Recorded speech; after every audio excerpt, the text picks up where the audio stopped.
नमस्ते, Vande Mataram. Revolution India channel पर आप सबका हार्दिक स्वागत, अभिनंदन।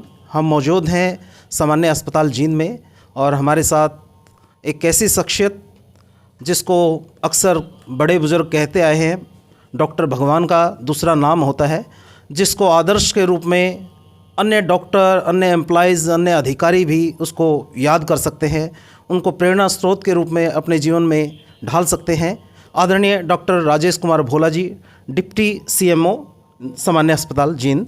रिवॉल्यूशन इंडिया चैनल पर आपका हार्दिक स्वागत, अभिनंदन डॉक्टर साहब। जी नमस्कार जी। रिवॉल्यूशन इंडिया के सभी दर्शकों को मेरी तरफ से नमस्कार, प्रणाम। जी डॉक्टर साहब, आपके व्यक्तित्व को जितना नज़दीक से देखते हैं, एक आदर्श के रूप में आपका व्यक्तित्व नज़र आता है, क्योंकि जो एक समय की पंक्चुअलिटी होती है आदमी की, जो एक अदरवाइज़ एक माहौल बना हुआ है कि अधिकारी है तो अधिकारी 10 बजे या 11 बजे अपनी ड्यूटी पर पहुंचता है, लेकिन जब आपकी तरफ हम नज़र दौड़ाते हैं तो निश्चित तौर पर अगर 8 बजे का समय है तो 8 बजने से 10 मिनट पहले आप मौजूद हो जाते हैं और लोगों की सेवाओं में तत्पर रहते हैं। ये किस प्रकार का जज्बा है, किस प्रकार से आपने तैयार किया डॉक्टर साहब? जी देखिए, मैं आपको बताना चाहूँगा, मैंने अपना जो स्टडी था वो 10th और 12th यहीं की थी। एसडी स्कूल से 10वीं की और 12वीं जो है वो सामने गवर्नमेंट कॉलेज जो हॉस्पिटल के बिल्कुल सामने पड़ता है, वहाँ से 12th की मैंने। और उसके बाद मेरा capitation fee Bangalore MS Ramaiah medical college में एडमिशन हुआ, जो साउथ में पड़ता है। जी डॉक्टर साहब। और ये one of the best 10 medical college of India है। जी डॉक्टर साहब। और दूसरी चीज़ के मैं आपको बताऊं, साउथ के जो लोग हैं जी, वो धर्म और कर्म के अंदर बहुत विश्वास रखते हैं। और आज भी चाहे वो गवर्नमेंट सेक्टर्स के हॉस्पिटल्स हैं, चाहे वो प्राइवेट सेक्टर्स हैं, साउथ इंडियन नर्सें, स्टाफ नर्स और जो डॉक्टर्स हैं, उनकी बहुत प्रेज की जाती है कि साउथ इंडियंस काफ़ी लगन से, मन से, तन मन से जो है वो अपना समय डिवोट करते हैं, लोगों की सेवा करते हैं। नौकरी के अंदर होते हुए भी उसको सेवा भाव की तरह ही समझते हैं। तो इसकी नींव जो है वो वहीं से पड़ी थी। और मैं जो पूजा पाठ है वो भी मैंने वहाँ बेंगलोर में रहते हुए उनकी देख रेख में मैंने सीखा और स्टडी अपनी पूरी की। और जब मैं 12th में 10th में था, तब भी मेरी आदत शुरू से ऐसी थी कि यदि मुझे क्लास में पहुंचना है तो अगर टीचर, अध्यापक या गुरुजी हमारी क्लास में पहले पहुंच जाए और मैं अगर बाद में जाता तो मुझे हमेशा एक स्टिग्मा, एक दिमाग में डर, भय या इस तरह का लगता था कि भाई वो अगर आ गए और उसके बाद मैं पूछ के उनके बाद अगर जाऊंगा तो वो किसी भी तरह से एटिकेट्स और वेल मैनर्ड और गुड कल्चर के अंदर नहीं आता है। और मेरी कोशिश 100% यही रहती थी कि मैं हमेशा समय से पूर्व पहुंचूं।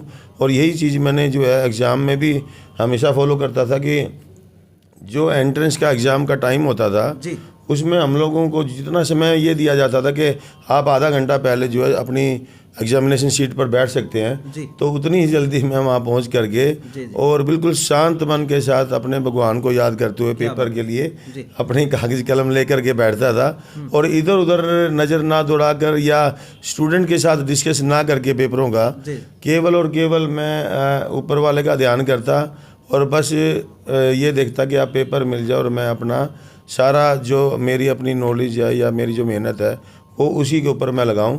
और यही जो चीज़ है वो पिछले 25 वर्षों से, क्योंकि मेरा 97 में मैंने ज्वाइन किया था। बात है डॉक्टर साहब, बहुत जी। और लगभग 25 वर्ष मुझे हेल्थ डिपार्टमेंट के अंदर हो गए हैं। और शायद ही कभी एक आध दिन ऐसा निकला हो कि मेरा जो ड्यूटी आवर्स का समय है उसमें मैं 10 मिनट भी आगे पीछे हुआ हूँ, यानी कि लेट हुआ हूँ, वरना हमेशा और हमेशा ही मैं अपने समय से पूर्व आता हूँ। और ड्यूटी आवर्स के बाद तक भी, काफ़ी समय बाद तक भी मैं रुकता हूँ। और मेरा सुबह ड्यूटी पे आने का कोई समय नहीं है। मैं जब सुबह उठ जाता हूँ, अपना डेली जो हमारे जो रूटीन के जो काम है, नहाना धोना, पूजा पाठ करके उसके बाद चाहे वो 7 बजे का समय है, चाहे 8 का है, मैं जब भी रेडी हो जाता हूँ तो मैं हॉस्पिटल की तरफ ही अपना रुख करता हूँ। और आजकल सर्दियाँ हैं, ठंड में मैं सुबह तैयार होकर के पैदल ही घर से निकल लेता हूँ। 1 किलोमीटर की वॉक हो जाती है और यहाँ आते आते हमारी ठंड उतर जाती है। हम लोगों की सेवा में तत्पर रहते हैं। डॉक्टर साहब, बड़ा अच्छा। डॉक्टर साहब, जैसे आपका नाम है जी उसके आपके नाम के साथ भगवान भोलेनाथ का भी एक नाम जुड़ा है। और जिस प्रकार की कथाएं हम सुनते आए थे, भगवान भोलेनाथ ने विष पीकर लोगों को पार उतारा था। इसी प्रकार आप स्वास्थ्य विभाग में लोगों की सेवाएं ड्यूटी आवर के बाद भी आप, मुझे जितना महसूस होता है कि 24/7 अवेलेबल रहते हैं। जिस भी प्रकार से आप लोगों की मदद के लिए तैयार रहते हैं। यहाँ तक कि बच्चे की जुबान पर डॉक्टर भोला एक अलग से पहचान बनी हुई है कि बच्चा भी बता देगा डॉक्टर भोला इस प्रकार से व्यक्तित्व है। तो इस प्रकार की मतलब लोकप्रियता किस प्रकार से हासिल की डॉक्टर साहब? देखिए, इसमें मैं आपको बताऊंगा कि मैंने कभी भी जो है मतलब जो अपने काम की शुरुआत की थी या आज जहाँ जिस मुकाम पे मैं हूँ, तो मैंने कभी भी नेम फेम के लिए ऐसा दौड़ नहीं लगाई कि भाई मैं कुछ अलग से पर्सनैलिटी करूँगा या इस तरह के काम करूँगा। नेम और फेम जो है वो पब्लिक जज करती है और तभी किसी व्यक्ति को उसके व्यक्तित्व तक वो पहुंचाती है। अब अगर छोटे बच्चे हैं जो मासूम होते हैं 5वीं क्लास के, 7वीं क्लास के, 10वीं कक्षा के, 5 साल का बच्चा भी, हाँ छोटे बच्चे भी, क्योंकि मैं सभी स्कूलों की मेरी लगभग विजिट है, सभी एनजीओ से जुड़ा हुआ हूँ मैं। और समय समय पर हम लोग रेड क्रॉस के कैंप्स करते रहते हैं, ब्लड डोनेशन कैंप हैं, हेल्थ कैंप्स हैं। तो जो भी लोग हमारे पास जिस भी काम के लिए आते हैं, मेरी अपनी तरफ से ये कोशिश होती है कि इस काम के लिए मैं इनकी किस तरह से मदद करूं। और उसमें आधिकारिक तौर पे या इस सीट पे नहीं, उसके अलावा भी जो मेरे से एफर्ट्स बन पाएंगे वो मैं सभी करता हूँ। मैं आपको एक एग्जाम्पल बताता हूँ। जी डॉक्टर साहब, एक रक्तदान शिविर हमारे किसी मतलब मित्र भाई बंधु ने अरेंज करवाना था और उन्होंने कहा कि ये डेट बाउंड हैं हमारे, मैं अपने माता पिता की बरसी पे ये कैंप लगवाना चाहता हूँ। तो जबकि हमारे पास कैंप की डेट नहीं थी, तो मैंने अपने एफर्ट्स करके, मैं कोई बात नहीं, क्योंकि बरसी की डेट को हम आगे पीछे नहीं कर सकते हैं, तो आपका हम कैंप अरेंज करवाते हैं। तो मैंने उनका संडे के दिन कैंप अरेंज करवाया। संडे को स्टाफ की दिक्कत होती है, तो मैंने ये कहा कि डॉक्टर की ड्यूटी मैं कर लूँगा और 1-2 स्टाफ की ड्यूटी लगा करके हम लोग जो है इस कैंप को सक्सेसफुल बनाते हैं। क्योंकि एक बच्चा अगर माँ बाप को याद के अंदर ये इस तरह का नोबल कोज को लेकर के काम करना चाह रहा है, और यदि हम स्वास्थ्य विभाग में होते हुए भी उसकी मदद नहीं करते, तो इसका मतलब ये है कि वो अपने काम पे खड़ा था, हम खड़े नहीं उतरे। तो मैंने आउट ऑफ द वे उसकी मदद की। हमने कैंप भी अरेंज करवाया। संडे को मैंने खुद ड्यूटी की और उसका इतना जो नोबल कोज को देखते हुए मैंने उस रक्तदान शिविर के अंदर खुद भी हिस्सा लिया और हमने ब्लड डोनेट किया। तो उन्होंने मतलब वो इतने खुश हुए, उन्होंने ये कहा कि आप देखिए कि आप ही ने कैंप अरेंज करवाया, आप इस कैंप के अंदर जो है वो एक मेडिकल ऑफिसर या डिप्टी सीएमओ के पद पे खुद ड्यूटी कर रहे हो संडे को, और बावजूद उसके आपने इसमें रक्तदान के अंदर भी हिस्सा लिया। कहते जी अगर इस तरह के अधिकारी हमारे पास हों तो उसका मतलब तो ये समझोगे कि किसी का दुख दर्द हो तो वो हम आधा दर्द तो उसको बिना दवा दारू के भी जो है ठीक कर सकते हैं। तो इस तरह की चीज़ें हैं। मैं छोटे बच्चों की, बड़ों की, सभी की अपनी तरफ से कोशिश ये रहती है कि भाई किस तरह से इसकी हेल्प की जाए, क्योंकि ये हमारा जो प्रोफेशन है हेल्थ डिपार्टमेंट का, इसके अंदर जो है सभी लोग दुखी होकर, परेशान होकर एक दर्द के अंदर हॉस्पिटल में पहुंचते हैं। उम्मीद लेके कोई की, बिल्कुल जी, एक उम्मीद होती है, एक तकलीफ और दर्द होता है। कोई अपने बच्चों के साथ आ रहा है, कोई अपने पेरेंट्स के साथ आ रहा है, कोई खुद अकेला आ रहा है कि जी मुझे ये दर्द है, उसका निवारण किया जाए। और यदि हॉस्पिटल के अंदर उनके दर्द का निवारण न होकर के उनको और दर्द यहाँ दे दिया जाए, तो फिर मैं समझता हूँ कि स्वास्थ्य विभाग में रहने का कोई औचित्य नहीं है। और यदि इतनी ही सोच सभी बना लें तो मैं समझता हूँ कि जनता के ऊपर बड़ी अच्छी पकड़ बनाई जा सकती है, लोगों की सेवा की जा सकती है। हमारे सीनियर मेरे गुरुजी थे, उन्होंने एक बहुत बढ़िया बात कही थी कि स्वास्थ्य विभाग के अंदर यदि आप लोग हो तो आप लोगों को कोई मंदिर, गुरुद्वारा, गंगा स्नान इधर उधर जाने की कोई जरूरत नहीं है। आपको पैसे की भी दान की आवश्यकता नहीं है। क्या बात है, बहुत सुंदर। आप स्वास्थ्य विभाग में रह के इतनी भलाई कमा सकते हो, इतने नेक काम कर सकते हो। सरकार की तनख्वाह, बच्चों का पेट पालन, इससे होगा ही होगा। उसके साथ साथ आप नोबल कोज इतने कर सकते हो कि आप लोगों को जीते जी ही स्वर्ग के दर्शन होंगे। मैं ये तो तब मेरी नई ज्वाइनिंग थी, उन्होंने ये कहा था कि क्लास 4 से लेके डॉक्टर तक सभी ये काम कर सकते हैं। तब मेरे मन के अंदर यह आशंका थी, तो डॉक्टर नरवीर हमारे यहाँ सिविल सर्जन रहे, बाद में डायरेक्टर जनरल बने। जी जी उन्होंने ये बात कही थी एक मीटिंग के अंदर, तब मेरी सर्विस केवल 5-4 वर्ष की ही थी। जी डॉक्टर साहब। तब मैंने ये सवाल उठाया था कि एक क्लास 4 या स्वीपर है जी जी तो वो अपना स्वास्थ्य विभाग में नोबल कोर्स कैसे कर सकता जी है, डॉक्टर साहब। क्योंकि तब तक मेरी अपनी भी नॉलेज इतनी नहीं थी और मेरे अंदर इस तरह के काम करने की कुरेसी रहती है। जी जी जी तब उन्होंने ये जवाब दिया था इसकी बात को लेकर के जी जी कि बहुत से बड़े बुजुर्ग ऐसे हैं जो अकेले घर से आ जाते हैं, जी जी जी 70 साल के हैं, 80 साल के हैं, उनसे चला नहीं जाता, जी डॉक्टर साहब। उनको ठीक से दिखाई नहीं देता। जी डॉक्टर साहब। यदि कोई क्लास 4 हमारा, यदि कोई स्वीपर एक बड़े बुजुर्ग को सीनियर सिटीजन की लाइन से पर्ची बनवा दे, जी उनको जिस कमरे में जाना है उस गंतव्य तक पहुंचा दे, क्या बात है डॉक्टर डॉक्टर से मिलने के पश्चात दवा दे करके उसको खिड़की से जी वहीं छोड़ दे जहां गेट से उसने उसको लिया था, क्या बात और एक शख्स एक आदमी का ही भला कर दे, जी जी तो ये समझा जाए कि वाकई में कि हॉस्पिटल नहीं, वो मंदिर के अंदर आया था और वो जी, प्रसाद ग्रहण क्या हो गया बात है, क्या और उसकी पीड़ा ठीक जी हो जी। गई। डॉक्टर साहब, जिस विजन को लेके आप चल रहे हैं, वास्तव में आदमी का विचार तभी आता है जब वो उसको ज़मीनी स्तर पर लागू करने का मन बनाता है।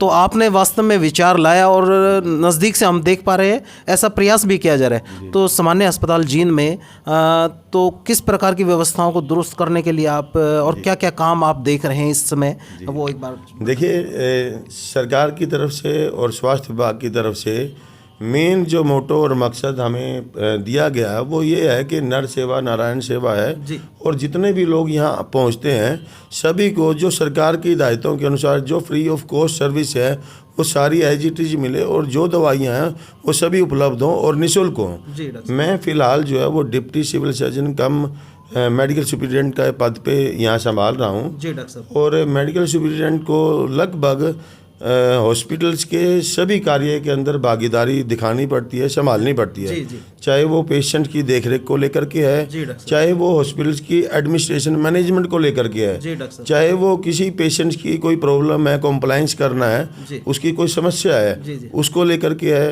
अब देखिए, सिविल सर्जन महोदय ने डीडीओ पावर जो है वो भी मुझे दी हुई है, जी, सभी कर्मचारी की तनख्वाह निकालनी है। जी जी एक जो कौशल विकास पे हमारे आउटसोर्सिंग के जी जी 250-250 के करीब जो हमारे कर्मचारी हैं, जी जी उन सभी का कार्यभार भी मेरे कंधों पे है। जी जी और ओवरऑल जो विजन है ऑफिस का, दफ्तर का, जी मैनेजमेंट का, जी जी या कोई बाहर से टीम आती है उनका जी जी अरेंजमेंट, सारी चीज़ों का हमें अपनी तरफ से देखना होता है। जी डॉक्टर बावजूद उसके मैं जितने भी प्रोग्राम्स सरकार की तरफ से आते हैं, जी जी जो भी स्पेशल डेज हम लोग सेलिब्रेट करते हैं, अभी लास्ट वीक हम लोगों ने ड्रग अब्यूज़ पे नो स्मोकिंग के ऊपर जी। रेड क्रॉस की तरफ से बहुत बड़ा प्रोग्राम किया था, जी डॉक्टर जिसमें जिला एडमिनिस्ट्रेशन की तरफ से सेक्रेटरी रेड क्रॉस और पुलिस विभाग ने योगदान दिया था। जी उसमें माननीय सिविल सर्जन भी थे, हम भी थे। जी जी तो हम लोग अपने तन मन धन से पूरी तरह से लगन के साथ लगते हैं जी। और हम ये सोचते हैं कि इस प्रोग्राम को, एक कार्यक्रम को इसलिए नहीं करना कि सरकार ने हमें तोप दिया या हमें सौंप दिया। जी जी हम लोगों को, हम अपने अंदर उसको इस तरह से मानते हैं कि ये कार्यक्रम जी। हम लोगों को अपने दिल से करना है जी और जो मैसेज हम लोग आम जनता तक पहुंचाना चाह रहे हैं जी वो मैसेज उन जनता तक कन्वे होना चाहिए। जी डॉक्टर साहब। और उसके अंदर यदि 100 लोग भागीदार हैं जी। तो कम से कम 100 में से 50 लोग ये प्रण करके जाएं जी कि वाकई में आज स्वास्थ्य विभाग ने जो प्रोग्राम किया था जी वो सक्सेसफुल रहा और बहुत से लोगों को उसका फ़ायदा पहुंचने वाला है। जी वो मोटिवेट हों और बाकी के जो लोग हैं वो स्वयं जा कर के अपने घर और आस पड़ोस में वो जो गुड मैसेज है वो कन्वे करें, जी जी ताकि ये मैसेज, देखिए, स्वास्थ्य विभाग अकेला या सरकार अकेली जी मिलजुल कर के अगर चाहें कि हम लोगों को अगर स्मोकिंग पे बैन करना है तो स्मोकिंग तो सरकार ने पब्लिक प्लेस पे बैन की हुई है। जी जी जी सरकार ने कानून भी बनाया हुआ है। जी, निश्चित तौर पे। इवन स्वास्थ्य विभाग की जो टीम है जी वो समय समय पर मूवमेंट करती जी। है, फाइन भी हम लोग लगाते हैं जी जी अपने कैंपस में भी और कोर्ट कचहरी बस स्टैंड पे भी। जी जी लेकिन देखिए, जनता के सहयोग के बिना जो सामाजिक मुद्दे हैं जी जी उनके ऊपर पूरी तरह से पकड़ कर पाना जो है वो काफ़ी कठिन होता है। जी और इसलिए जो अवेयरनेस कैंपेन है जी वो समय समय पर स्वास्थ्य विभाग का सरकार की तरफ से चलाए जाते हैं जी। और हम लोग ये चाहते हैं कि उसका जो मकसद है, जो मोटो है, जी वो पब्लिक को पूरी तरह से कन्वे हो और पब्लिक उसको वाकई में समझे कि ये बहुत अच्छी चीज़ें हैं, इनको हम लोगों को ग्रहण करना चाहिए, इम्प्लीमेंट करना चाहिए। और यदि घर के अंदर या आस पड़ोस के अंदर भी कोई इस तरह की सामाजिक कुरीति है, उसको भी दूर करने के अंदर हम लोगों को डॉक्टर भोला की, सरकार की, स्वास्थ्य विभाग की मदद करनी चाहिए। तो मेरा नाम जो है वो बच्चे या लोगों की ज़ुबान पे इसलिए भी है कि वो लोग अक्सर मुझे प्रेस मीडिया के माध्यम से, अवेयरनेस कैंपेन के माध्यम से, जो हम लोग हेल्थ कैंप्स लगाते हैं, ब्लड डोनेशन कैंप्स लगाते हैं, उनमें देखते रहते हैं। ड्यूटी की मेरी पंक्चुअलिटी इतनी है कि हॉस्पिटल में आने वाले सभी लोग मुझे जानते हैं, हॉस्पिटल में ना आने वाले स्कूल के, एनजीओ के माध्यम से जानते हैं, कैंप हम करते हैं, गांव-गांव भी जाते हैं, तो इसलिए जानते हैं। तो वो लोग एक अपनेपन की फीलिंग आ जाती है कि भाई ये जो शख्स है ये हमारी मदद कर सकता है, निश्चित तौर पे। तो मुझे वो लोग डॉक्टर ना मान करके अपना भाई या निजी मानते हैं, अधिकारी डिप्टी सीएमओ ना मान करके अपनापन दिखाते हैं, और मुझे पीछे से भी आवाज़ देके ये कह देते हैं कि जी बोला जा रहा है जी, इससे बात करते हैं। तो मुझे मेरा जो नाम था वो घर वालों ने, देखिए मेरा नाम राजेश रखा था, और बहुत कम लोग हैं जो ये जानते हैं कि मेरा असली नाम राजेश ही है। अच्छा जी। जी। तो आगे मेरी पढ़ाई लिखाई के बाद उस पर डॉक्टर लग गया जी।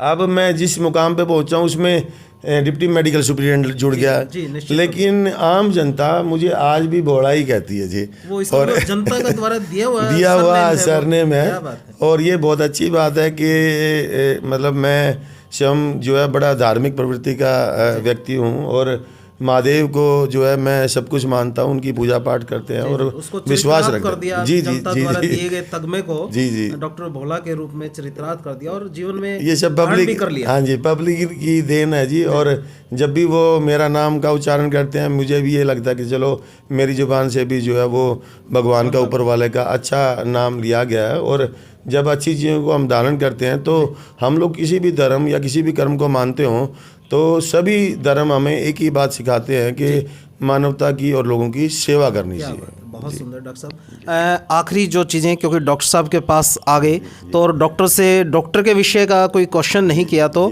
इंटरव्यू पूरा नहीं होता। डॉक्टर साहब, जैसे सर्दी का मौसम चल रहा है, बच्चे हैं, युवा हैं, बूढ़े हैं, उन सब लोगों के लिए सर्दी के मौसम में किस प्रकार से अपने आप को स्वस्थ रख सकें, उनके बारे में आप संदेश देना चाहें हमारे दर्शकों? जी देखिए, बहुत बढ़िया सवाल है। आजकल जो मौसम है काफ़ी ठंड पड़ रही है, और इन दिनों के अंदर जो सूखी ठंड शुरू हुई है, देखिए धुंध के दिनों में जो ठंड होती है उसकी बजाय जो सूखी ठंड शुरू होती है उसको जो हैंडल करना वो बड़ा टेढ़ा और टफ काम होता है। ख़ास करके छोटे बच्चे जो होते हैं, 5 साल से छोटे हैं, या सीनियर सिटीजन जो 60 वर्ष से ऊपर के लोग हैं, तो उनके लिए यही हिदायत है कि यदि आवश्यक ना हो तो घर से बाहर निकला ना जाए, और अगर निकलना पड़े तो यदि घर के अंदर 4 व्हीलर कन्वीनियंस उपलब्ध हो तो वो 4 व्हीलर का इस्तेमाल करें, और 4 व्हीलर का इस्तेमाल भी सावधानी पूर्वक किया जाए, क्योंकि रास्ते में धुंध होती है, पूरा विजन क्लियर नहीं होता। तो स्पीड के ऊपर कंट्रोल करके, ताकि ठंड से बचाव भी हो और आप अपने आप को भी सेफ समझें। और पूरी तरह से बाहर निकलते समय अपने को ढक के कवर करके निकलना चाहिए।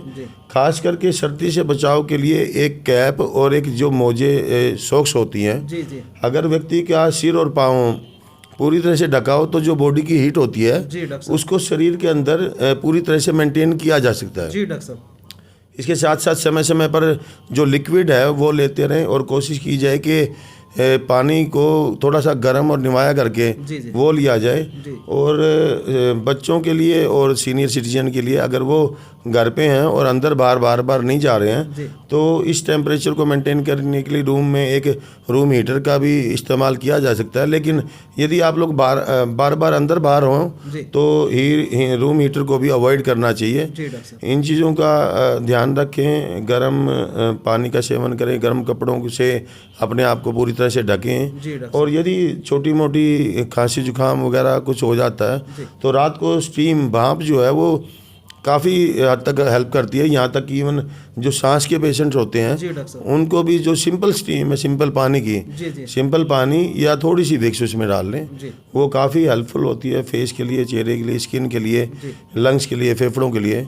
और एक लास्ट में अंत में मैसेज के कोरोना का एक नया रूप फिर से जी डॉक्टर बाहर की कंट्री से जो शुरुआत हुई है, जी उसके लिए भी स्वास्थ्य विभाग पूरी तरह से अलर्ट है। जी डॉक्टर और समय समय पर स्वास्थ्य विभाग की तरफ से, सरकार की तरफ से जी जो भी हिदायतें जारी की गई हैं, जी उनका मैं निवेदन करता हूं कि आम जनता उनका पालन करे। जी हम लोगों ने कोरोना की पहली और दूसरी लहर को जी स्वास्थ्य विभाग, सरकार और आम जनता के सहयोग से इसको हराया है। जी और मैं समझता हूं कि अब जो तीसरी लहर का अंदेशा है, जी वो इतनी ज़्यादा खतरनाक रूप नहीं लेने वाली है। क्यों? क्योंकि हम लोग काफ़ी हद तक इस दौर से निकल चुके हैं। जी डॉक्टर बहुत से लोग इससे, कोरोना के इन्फेक्शन से भी निकले, इम्यूनाइज हो चुके हैं। जी डॉक्टर और सरकार की तरफ से पिछले 1-1.5 साल से वैक्सीन जो है वो लग रही है। जी डॉक्टर हेल्थ विभाग में कोवैक्सीन और कोविशील्ड 2 वैक्सीन हैं, दोनों उपलब्ध हैं। जी जी जिन जिन लोगों ने लगवा लिया है वो सभी इम्यूनाइज हो चुके हैं। उनके अंदर